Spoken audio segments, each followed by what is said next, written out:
తెలుగు రాష్ట్రాల్లో విచిత్రకరమైన పరిస్థితి ఏంటిది అనంటే, గతంలో పనిచేసినటువంటి ప్రజాతంత్రవాదులు, ప్రజాస్వామ్యవాదులు, అభ్యుదయ శక్తులనుకున్న వాళ్ళు, కమ్యూనిస్టు వర్గాల్లో మేము గతంలో పనిచేశాము, నక్సల్బరీ ఉద్యమంలో పనిచేశాము, ఉమ్మడి కమ్యూనిస్టు పార్టీలలో పనిచేశాము. వీళ్ళంతా గూడా బడుగు బలహీన వర్గాల పక్షం గాకుండా, లేకపోతే కష్టజీవుల పక్షాన గాకుండా, ఎస్సీ, ఎస్టీ, బీసీ మైనారిటీలకు హక్కులు, అధికారాలను, రాజ్యాధికారాన్ని కల్పించే ఉద్యమంలో భాగస్వామ్యం గాకుండా, వీళ్ళంతా తమకు తెలియకుండానే ఏదో రకంగా ఏందనంటే ఎక్కడో మొదలైపోయి చివరికి ఎక్కడో పోయినట్టుగా మొదట ఎక్కడో కమ్యూనిస్టు ఉద్యమంలో ప్రారంభమై, ప్రభావితమై ఈ దేశంలో సమానత్వము, భూములు పంపకం జరగాలి, ఆస్తులు పంపకం జరగాలి, అన్నీ జాతీయం చేయబడాలి, సమానత్వం రావాలి, సోషలిజం రావాలి అని అనేక రకాలైనటువంటి పదజాలంతోటి ప్రారంభమైనటువంటి వ్యక్తులు, ఉద్యమాల్లో పాల్గొని కొంతకాలం పనిచేసినటువంటి వ్యక్తులు చివరికొచ్చేటప్పటికి వీళ్ళు ఏ దశకు చేరుకున్నారు అనంటే, మరి చాలా విచిత్రకరమైనటువంటి దశకు చేరుకున్నారేమోనని అనిపిస్తుంది. వీళ్ళు ఆఖరికి ఏ భూస్వాములకు వ్యతిరేకంగానైతే మాట్లాడారో, ఏ పెట్టుబడిదారులకు వ్యతిరేకంగానైతే మాట్లాడారో, ఏ దేశీ ఎవరైతే అసమానత్వాన్ని పెంచి పోషిస్తున్నారు, ఈ దేశంలో కష్టజీవుల పక్షాన లేరు అని చెప్పటం జరిగిందో, చివరికి ఏంటిది అనంటే వాళ్ళ వైపే వెళ్ళిపోయినటువంటి పరిస్థితిని ఇప్పుడు మనం చూస్తూ ఉన్నాం. గతంలో ఎన్టీ రామారావు గారు వచ్చినప్పుడు మొత్తం ఏందనంటే కమ్యూనిస్టు పార్టీలలో ఉన్నటువంటి వాళ్ళు, అంతకుముందు ప్రజాస్వామ్య శక్తులుగా ఉన్నటువంటి వాళ్ళు క్రమక్రమంగా ఒకరొకరు మొత్తం కమ్యూనిస్టు పార్టీలన్నీ కూడా బలహీనపడిపోయి ఇటు తెలుగుదేశం పార్టీలో కానీ ఆ విధంగా కొన్ని పార్టీలలో చేరిపోయినటువంటి పరిస్థితిని కొంత చూడటం జరిగింది. అదేవిధంగా తెలంగాణ ప్రాంతంలోనైతే తెలంగాణ రాష్ట్ర సాధన ఉద్యమంలో భాగంగా ప్రవేశించి ఆ తర్వాత ఏంటిది అనంటే ఈ కమ్యూనిస్టు దృక్పథంలో ఉన్నటువంటి వాళ్ళు తెలంగాణ ఉద్యమంలో ప్రవేశించిన తర్వాత తెలంగాణ రాష్ట్ర సాధన ఉద్యమంలో 2 భాగాలుగా విడిపోవటం జరిగింది కమ్యూనిస్టు గ్రూపులు.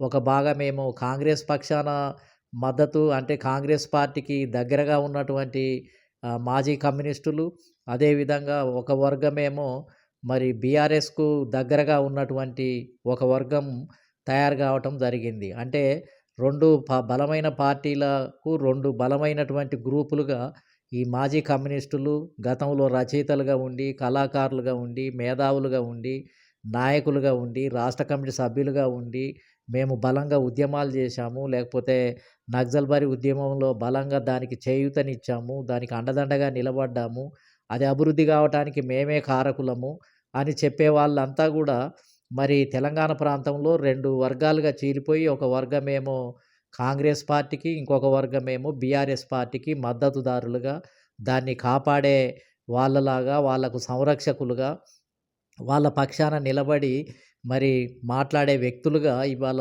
స్పష్టంగా కనిపిస్తున్నటువంటి పరిస్థితి.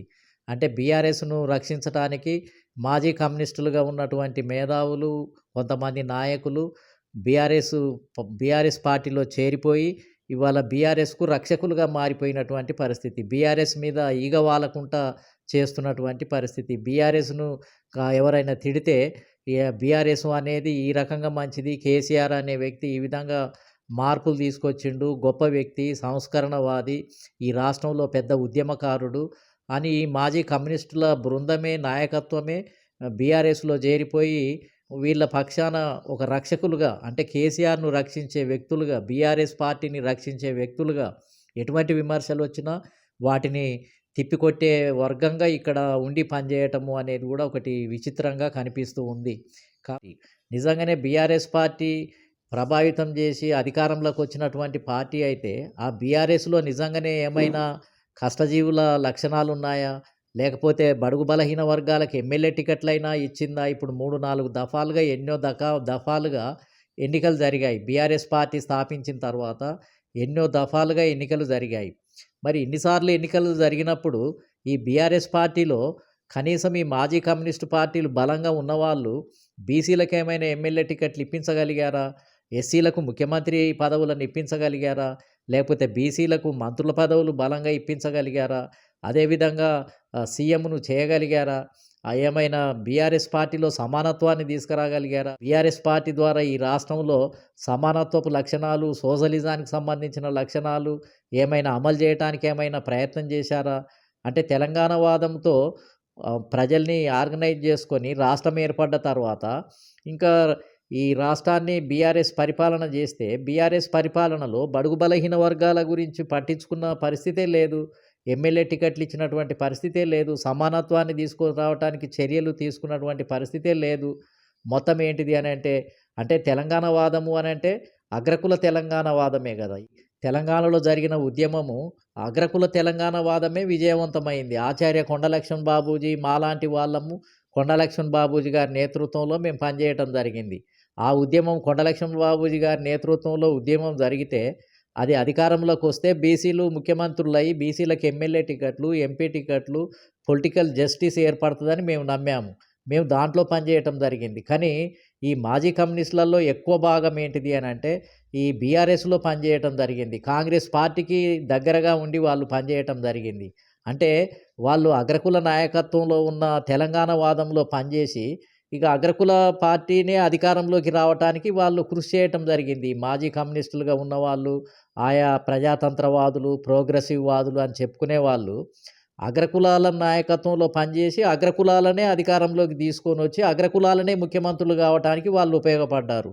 అంటే ఇవాళ మాట్లాడే కొంతమంది బీసీ, ఎస్సీ, ఎస్టీ మైనారిటీలు ఆహ్, కమ్యూనిస్టు భావజాలంలో ఉన్నట్టుగా ప్రచారం చేసేవాళ్ళు వాళ్ళకి అగ్రకుల నాయకులుంటే తప్ప వాళ్ళు ఇతరుల కింద, కష్టజీవుల కింద, ఎస్సీ, ఎస్టీ, బీసీల కింద వాళ్ళకి పనిచేయటానికి ఇష్టం లేదు. ఈ కాంగ్రెస్‌కు దగ్గరగా ఉన్న మాజీ కమ్యూనిస్టు నాయకులు గానీ, మేధావులు గానీ, లేకపోతే బీఆర్ఎస్‌కు దగ్గరగా ఉండి బీఆర్ఎస్‌లో పనిచేస్తున్న మాజీ కమ్యూనిస్టులు, మేధావులు లేకపోతే నాయకులు గానీ, వీళ్ళకు స్వతంత్రంగా బీసీ నాయకత్వం కింద, ఎస్సీ నాయకత్వం కింద, ఎస్టీ నాయకత్వం కింద ఉండి పనిచేయటానికి వీళ్ళకు సిద్ధంగా లేరు. బహుజన్ సమాజ్ పార్టీ ఆధ్వర్యంలో పనిచేయటానికి వీళ్ళకిష్టం లేదు. పూలే అంబేద్కర్ భావజాలంలో పనిచేయటానికి వీళ్ళకిష్టం లేదు.